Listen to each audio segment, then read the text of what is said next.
I'd like to tell you about the strangest secret in the world. Not long ago, Albert Schweitzer, the great doctor and Nobel Prize winner, was being interviewed in London, and a reporter asked him, "Doctor, what's wrong with men today?" The great doctor was silent a moment, and then he said, "Men simply don't think." And it's about this that I want to talk with you. We live today in a golden age. This is an era that man has looked forward, dreamed of, and worked toward for thousands of years. But since it's here, we pretty well take it for granted. We in America are particularly fortunate to live in the richest land that ever existed on the face of the earth, a land of abundant opportunity for everyone. But do you know what happens? Let's take 100 men who start even at the age of 25. Do you have any idea what will happen to those men by the time they're 65? These 100 men who all start even at the age of 25 believe they're going to be successful. If you asked any one of these men if he wanted to be a success, he'd tell you that he did. And you'd notice that he was eager toward life, that there was a certain sparkle to his eye, an erectness to his carriage, and life seemed like a pretty interesting adventure to him. But by the time they're 65, 1 will be rich, 4 will be financially independent, 5 will still be working, 54 will be broke. Now think a moment. Out of the 100, only 5 make the grade. Why do so many fail? What has happened to the sparkle that was there when they were 25? What's become of the dreams, the hopes, the plans? And why is there such a large disparity between what these men intended to do and what they actually accomplished? When we say about 5% achieve success, we have to define success. And here's the definition. Success is the progressive realization of a worthy ideal. If a man is working toward a predetermined goal and knows where he's going, that man is a success. If he's not doing that, he's a failure. Success is the progressive realization of a worthy ideal. Rollo May, the distinguished psychiatrist, wrote a wonderful book called Man's Search for Himself. And in this book he says, "The opposite of courage in our society is not cowardice, it is conformity." And there you have the trouble today. It's conformity. People acting like everyone else, without knowing why, without knowing where they're going. Now think of it. In America right now, there are over 14 million people 65 years of age and over, and about 13 million of these 14 million are broke. They're dependent on someone else for life's necessities. Now, we learn to read by the time we're 7. We learn to make a living by the time we're 25. Usually, by that time, we're not only making a living, we're supporting a family. And yet, by the time we're 65, we haven't learned how to become financially independent in the richest land that has ever been known. Why? We conform. And the trouble is that we're acting like the wrong percentage group, the 95% who don't succeed. Now, why do these people conform? Well, they don't know, really. These people believe that their lives are shaped by circumstances, by things that happen to them, by exterior forces. They're outer-directed people. A survey was made one time that covered a lot of men, working men, and these men were asked this question: why do you work? Why do you get up in the morning? 19 out of 20 had no idea. If you ask them, they'll say, everyone goes to work in the morning. And that's the reason they do it, because everyone else is doing it. Now let's get back to our definition of success. Who succeeds? The only man who succeeds is the man who is progressively realizing a worthy ideal. He's the man who says, I'm going to become this, and then begins to work toward that goal. I'll tell you who the successful people are. A success is the school teacher who's teaching school because that's what she wanted to do. The success is the woman who's a wife and mother because she wanted to become a wife and mother and is doing a good job of it. The success is the man who runs the corner gas station because that's what he wanted to do. The success is the successful salesman who wants to become a top-notch salesman and grow and build with his organization. A success is anyone who is doing deliberately a predetermined job because that's what he decided to do deliberately. But only 1 out of 20 does that. That's why today there isn't really any competition, unless we make it for ourselves. Instead of competing, all we have to do is create. Now, for 20 years, I looked for the key which would determine what would happen to a human being. Was there a key, I wanted to know, which would make the future a promise that we could foretell to a large extent? Was there a key that would guarantee a person's becoming successful if he only knew about it and knew how to use it? Well, there is such a key, and I've found it. Have you ever wondered why so many men work so hard and honestly without ever achieving anything in particular, and others don't seem to work hard and yet seem to get everything? They have the magic touch. You've heard them say that about someone. Everything he touches turns to gold. And have you ever noticed that a man who becomes successful tends to continue to become successful, and on the other hand, have you noticed how a man who is a failure tends to continue to fail? It's because of goals. Some of us have them, some don't. People with goals succeed because they know where they're going. Now think of a ship leaving a harbor, and think of it with the complete voyage mapped out and planned. The captain and crew know exactly where it's going and how long it will take. It has a definite goal. 9,999 times out of 10,000 it will get to where it started out to get. Now let's take another ship, just like the first, only let's not put a crew on it, or a captain at the helm. Let's give it no aiming point, no goal, no destination. We just start the engines and let it go. I think you'll agree with me that if it gets out of the harbor at all, it will either sink or wind up on some deserted beach a derelict. It can't go any place because it has no destination and no guidance. It's the same with a human being. Take the salesman, for example. There is no other person in the world today with the future of a good salesman. Selling is the world's highest paid profession, if we're good at it and if we know where we're going. Every company needs top-notch salesmen, and they reward those men. The sky is the limit for them. But how many can you find? Someone once said, the human race is fixed, not to prevent the strong from winning, but to prevent the weak from losing. The American economy today can be likened to a convoy in time of war. The entire economy is slowed down to protect its weakest link, just as the convoy had to go at the speed that would permit its slowest vessel to remain in formation. That's why it's so easy to make a living today. It takes no particular brains or talent to make a living and support a family today. So we have a plateau of so-called security, if that's what a person's looking for. But we do have to decide how high above this plateau we want to aim for. Now let's get back to the strangest secret in the world, the story that I wanted to tell you today. Why do men with goals succeed in life, and men without them fail? Well, let me tell you something which, if you really understand it, will alter your life immediately. If you understand completely what I'm going to tell you from this moment on, your life will never be the same again. You'll suddenly find that good luck just seems to be attracted to you. The things you want just seem to fall in line. And from now on, you won't have the problems, the worries, the gnawing lump of anxiety that perhaps you've experienced before. Doubt, fear, well, they'll be things of the past. Here's the key to success, and the key to failure. We become what we think about. Now let me say that again. We become what we think about. Throughout all history, the great wise men and teachers, philosophers and prophets have disagreed with one another on many different things. It is only on this one point that they are in complete and unanimous agreement. Listen to what Marcus Aurelius, the great Roman emperor, said. He said, "A man's life is what his thoughts make of it." Disraeli said this, "Everything comes if a man will only wait. I have brought myself by long meditation to the conviction that a human being with a settled purpose must accomplish it, and that nothing can resist a will that will stake even existence for its fulfillment."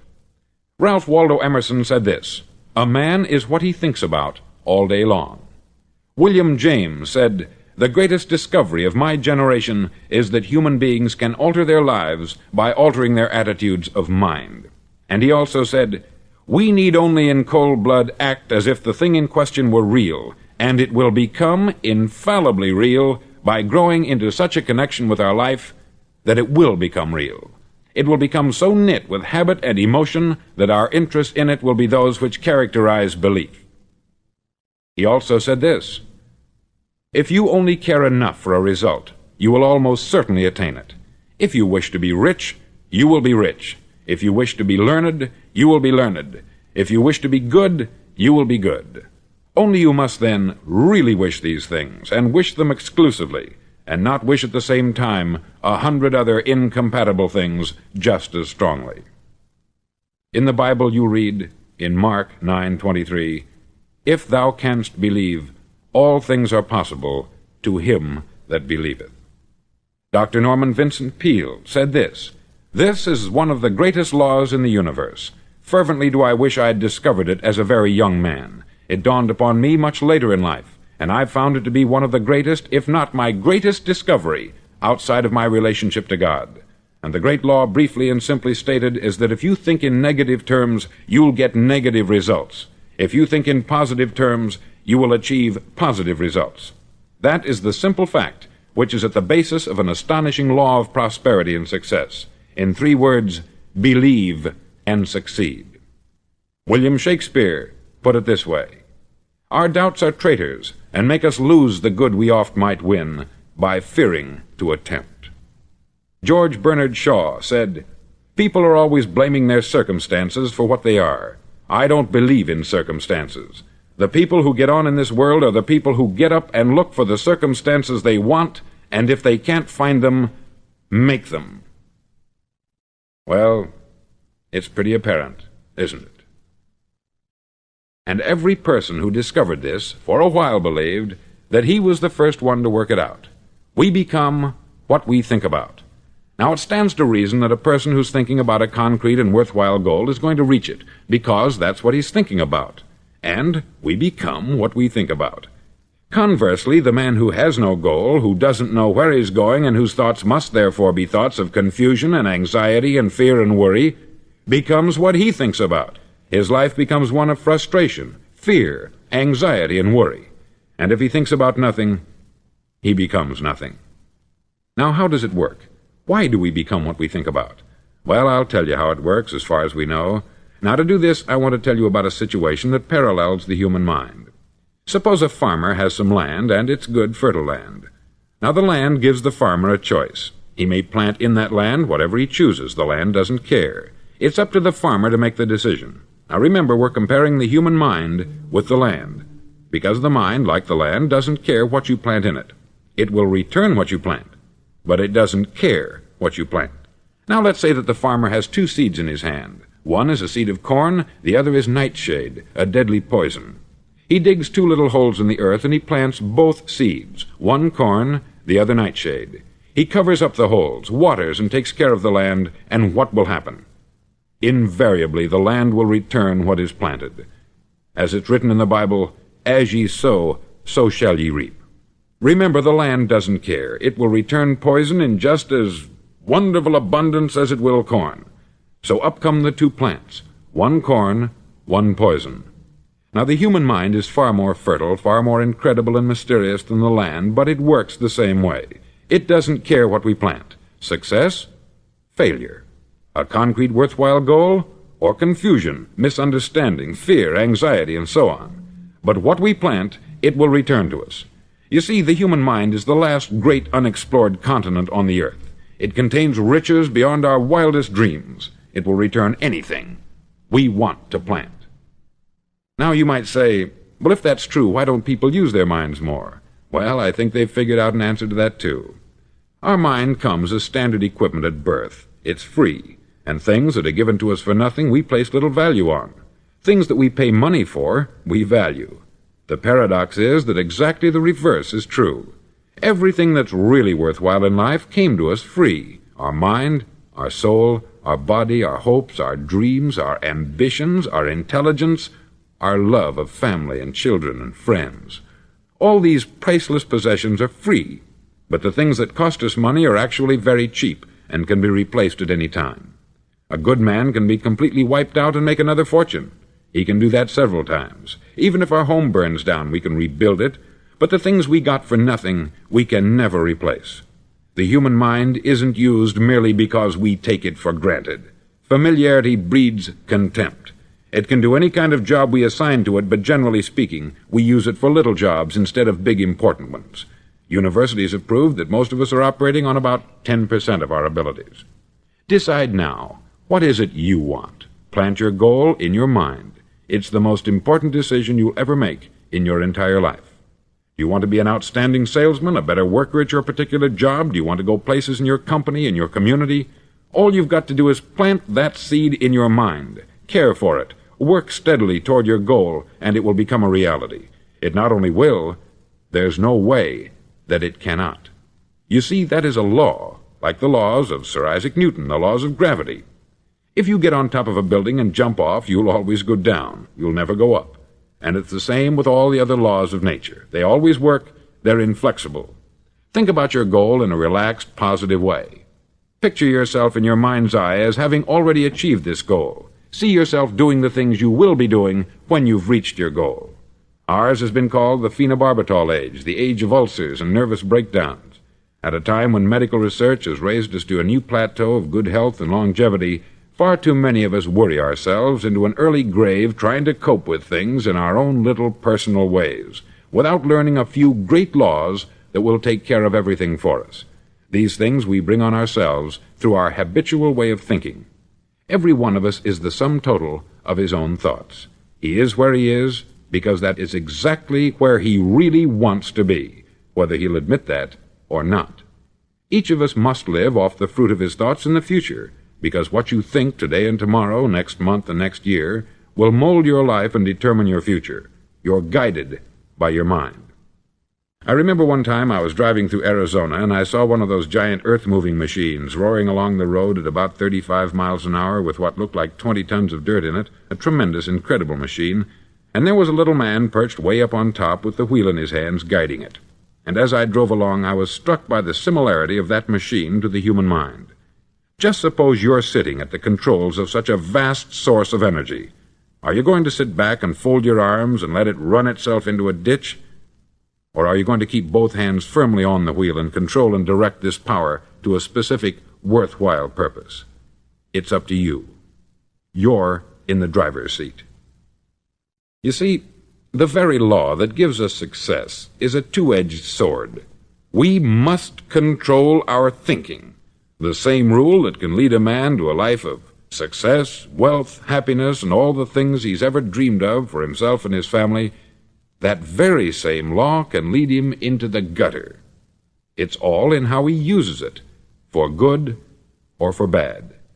This is the strangest secret in the world.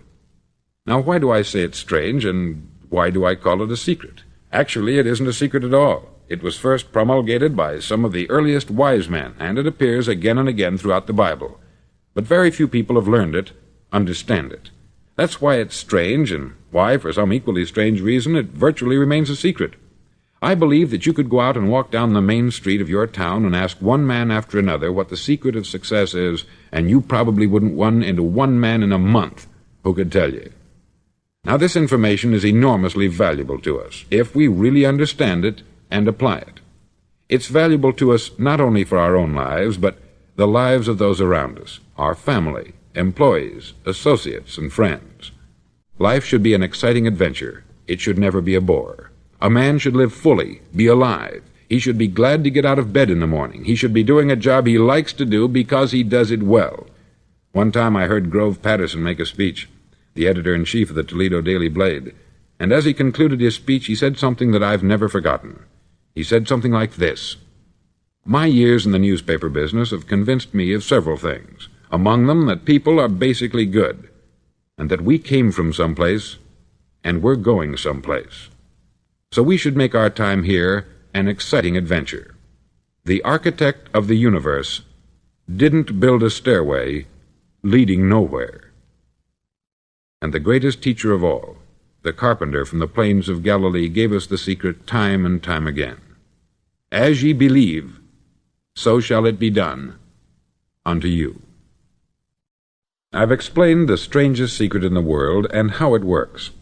Now I want to explain how you can prove to yourself the enormous returns possible in your own life by putting this secret to a practical test. I want you to make a test that will last 30 days. Now, it isn't going to be easy. If you'll give it a good try, it will completely change your life for the better. Back in the 17th century, Sir Isaac Newton, the English mathematician and natural philosopher, gave us some natural laws of physics which apply as much to human beings as they do to the movement of bodies in the universe. Now, one of these laws is that for every action, there is an equal and opposite reaction. Simply stated, as it applies to you and me, it means we can achieve nothing without paying the price. The results of your 30-day experiment will be in direct proportion to the effort you put forth.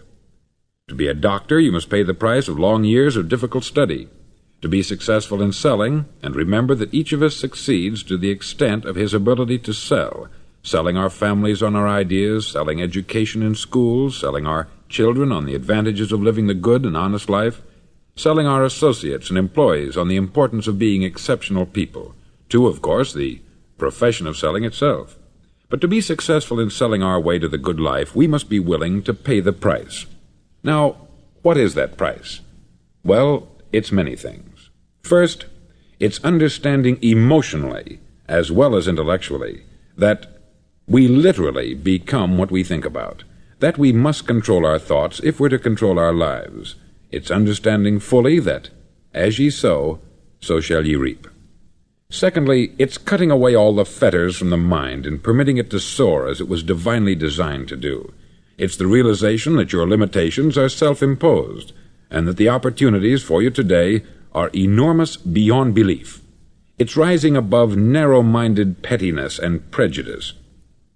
Thirdly, to use all your courage to force yourself to think positively on your own problem, to set a definite and clearly defined goal for yourself, to let your marvelous mind think about your goal from all possible angles, to let your imagination speculate freely upon many different possible solutions, to refuse to believe there are any circumstances sufficiently strong to defeat you in the accomplishment of your purpose, to act promptly and decisively when your course is clear, and to keep constantly aware of the fact that you are, at this moment, standing in the middle of your own acre of diamonds, as Russell Conwell used to point out. Fourth, save at least 10% of what you earn. It's also remembering that no matter what your present job, it has enormous possibilities if you're willing to pay the price. Now let's just go over the important points in the price each of us must pay to achieve the wonderful life that can be ours. It is, of course, worth any price. 1. You will become what you think about. 2. Remember the word imagination. Let your mind soar. 3. Courage. Concentrate on your goal every day. 4. Save 10% of what you earn. And action. Ideas are worthless unless we act on them. Now I'll try to outline the 30-day test I want you to make. Now keep in mind that you have nothing to lose by making this test, and everything you could possibly want to gain. There are two things that may be said of everyone. Each of us wants something, and each of us is afraid of something. I want you to write on a card what it is you want more than anything else. It may be more money. Perhaps you'd like to double your income or make a specific amount of money. It may be a beautiful home. It may be success at your job. It may be a particular position in life. It could be a more harmonious family. Each of us wants something. Write down on your card specifically what it is that you want. Make sure it's a single goal and clearly defined. You needn't show it to anyone, but carry it with you so that you can look at it several times a day. Think about it in a cheerful, relaxed, positive way each morning when you get up, and immediately you have something to work for, something to get out of bed for, something to live for. Look at it every chance you get during the day and just before going to bed at night. As you look at it, remember that you must become what you think about, and since you're thinking about your goal, you realize that soon it will be yours. In fact, it's yours really the moment you write it down and begin to think about it. Look at the abundance all around you as you go about your daily business. You have as much right to this abundance as any other living creature. It's yours for the asking. Now we come to the difficult part. Difficult because it means the formation of what is probably a brand new habit, and new habits are not easily formed. Once formed, however, it'll follow you for the rest of your life. Stop thinking about what it is you fear. Each time a fearful or negative thought comes into your consciousness, replace it with a mental picture of your positive and worthwhile goal. There will come times when you will feel like giving up. It's easier for a human being to think negatively than positively. That's why only 5% is successful. You must begin now to place yourself in that group. For 30 days you must take control of your mind. It will think only about what you permit it to think. Each day for this 30-day test, do more than you have to do. In addition to maintaining a cheerful, positive outlook, give of yourself more than you've ever done before. Do this knowing that your returns in life must be in direct proportion to what you give. The moment you decide on a goal to work toward, you're immediately a successful person. You're then in that rare and successful category of people who know where they're going. Out of every 100 people, you belong to the top 5. Don't concern yourself too much with how you're going to achieve your goal. Leave that completely to a power greater than yourself. All you have to do is know where you're going. The answers will come to you of their own accord. Remember these words from the Sermon on the Mount, and remember them well. Keep them constantly before you this month of your test. Ask, and it shall be given you. Seek, and ye shall find. Knock, and it shall be opened unto you. For every one that asketh receiveth, and he that seeketh findeth, and to him that knocketh it shall be opened. It's as marvelous and as simple as that. In fact, it's so simple that in our seemingly complicated world it's difficult for an adult to understand that all he needs is a purpose and faith. For 30 days, do your best. If you're a salesman, go at it as you've never done before, not in hectic fashion, but with the calm, cheerful assurance that time well spent will give you the abundance in return you deserve and want. No matter what your job, do it as you've never done it before for 30 days. And if you've kept your goal before you every day, you'll wonder and marvel at this new life you've found. Dorothea Brand, outstanding editor and writer, discovered it for herself and tells about it in her fine book, Wake Up and Live. Her entire philosophy is reduced to the words, act as though it were impossible to fail. She made her own test with sincerity and faith, and her entire life was changed to one of overwhelming success. Now you make your test for 30 full days. Don't start your test until you've made up your mind to stick with it. You see, by being persistent, you're demonstrating faith. Persistence is simply another word for faith. If you didn't have faith, you would never persist. If you should fail during your first 30 days, by that I mean suddenly find yourself overwhelmed by negative thoughts, you've got to start over again from that point and go 30 more days.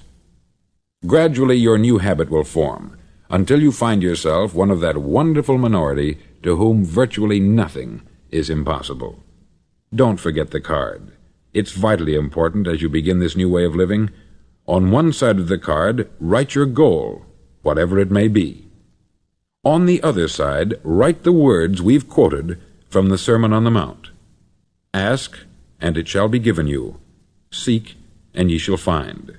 Knock, and it shall be opened unto you. Nothing great was ever accomplished without inspiration.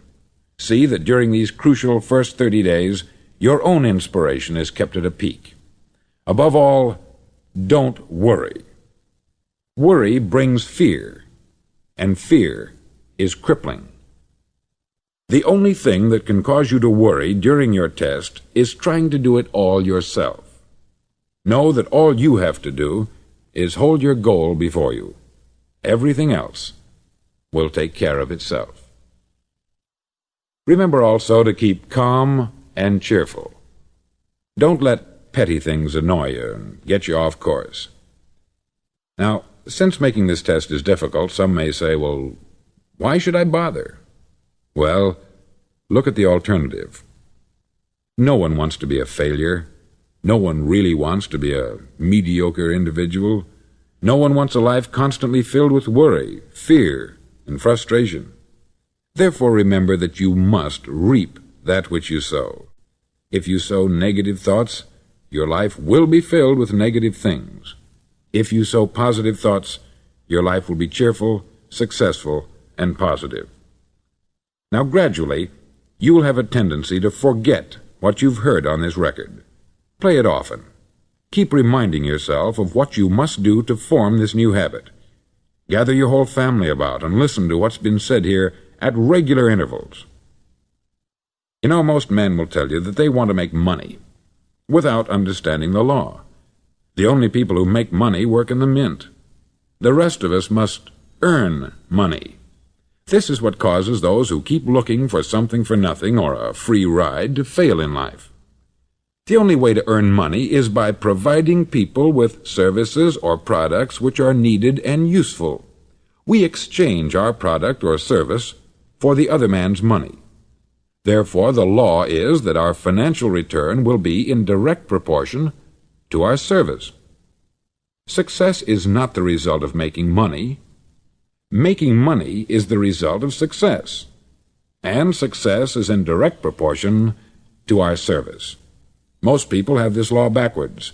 They believe that you're successful if you earn a lot of money. The truth is that you can only earn money after you're successful. It's like the story of the man who sat in front of the stove and said to it, "Give me heat, and then I'll add the wood." How many men and women do you know, or do you suppose there are today, who take the same attitude toward life? There are millions. We've got to put the fuel in before we can expect heat. Likewise, we've got to be of service first before we can expect money. Don't concern yourself with the money. Be of service. Build, work, dream, create. Do this, and you'll find there's no limit to the prosperity and abundance that will come to you. Prosperity is founded upon a law of mutual exchange. Any person who contributes to prosperity must prosper in turn himself. Sometimes the return will not come from those you serve, but it must come to you from someplace, for that is the law. For every action, there is an equal and opposite reaction. As you go daily through your 30-day test period, remember that your success will always be measured by the quality and quantity of service you render, and money is a yardstick for measuring this service. No man can get rich himself unless he enriches others. There are no exceptions to a law. You can drive down any street in America and from your car estimate the service that's being rendered by the people living on that street. Had you ever thought of this yardstick before? It's interesting. Some, like ministers and priests and other devoted people, measure their returns in the realm of the spiritual, but again, their returns are equal to their service. Once this law is fully understood, any thinking person can tell his own fortune. If he wants more, he must be of more service to those from whom he receives his return. If he wants less, he has only to reduce this service. This is the price you must pay for what you want. If you believe you can enrich yourself by deluding others, you can only end by deluding yourself. It may take some time, but just as surely as you breathe, you'll get back what you put out. Don't ever make the mistake of thinking you can avert this. It's impossible. The prisons and the streets where the lonely walk are filled with people who tried to make new laws just for themselves. We may avoid the laws of man, but there are greater laws that cannot be broken. An outstanding medical doctor recently pointed out 6 steps that will help you realize success. 1. Set yourself a definite goal. 2. Quit running yourself down. 3. Stop thinking of all the reasons why you cannot be successful, and instead think of all the reasons why you can. 4. Trace your attitudes back through your childhood and try to discover where you first got the idea you couldn't be a success, if that's the way you've been thinking. 5. Change the image you have of yourself by writing out a description of the person you would like to be. And 6. Act the part of the successful person you have decided to become. The doctor who wrote those words is a noted West Coast psychiatrist, David Harold Fink, M.D. Do what all experts since the dawn of recorded history have told you you must do. Pay the price by becoming the person you want to become. It's not nearly as difficult as living unsuccessfully. Make your 30-day test. Then repeat it. Then repeat it again. Each time it will become more a part of you until you'll wonder how you could ever have lived any other way. Live this new way, and the floodgates of abundance will open and pour over you more riches than you may have dreamed existed. Money? Yes, lots of it. But what's more important, you'll have peace. You'll be in that wonderful minority who lead calm, cheerful, successful lives. Start today. You have nothing to lose, but you have a life to win.